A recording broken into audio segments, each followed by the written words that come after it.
In today's video, I'm going to teach you how to password protect any page in Webflow.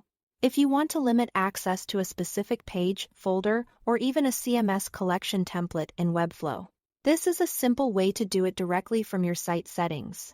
Before you begin, keep in mind that this feature requires a paid site plan because the onion with the password option is not available on free plans. So if you don't see this setting, that's usually the reason.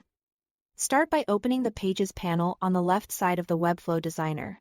This is where all of your site's pages are organized, including static pages, folders, and collection templates. Take a moment to locate the exact page or section you want to protect, so you don't accidentally apply the password to the wrong area. Once you've found it, hover over the static page, folder, or CMS collection template that you want to secure. As you hover, you will see the settings icon, which looks like a small gear. Click that gear icon to open the page settings. Inside the settings, scroll down until you reach the access control section, or in some cases, the general section, depending on what type of page you are editing.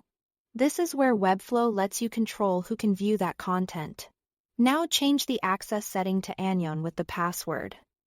This tells Webflow that the page should no longer be publicly accessible to every visitor, and instead should require a password before anyone can view it.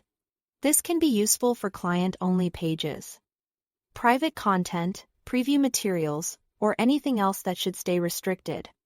After that, enter a unique password. Make sure it's something secure but also practical for the people who need access. If you are sharing it with others, choose something that won't be too confusing to type, especially on mobile devices. Once the password is entered, save your settings and then publish your site. Publishing is important here because the password protection won't go live until the updated version of the site is published. After publishing, it's a good idea to test the page yourself. Open it in a separate browser window or an incognito tab and confirm that the password prompt appears as expected. That way you can make sure everything is working before sharing the page with anyone else. And that's it. Thanks for watching.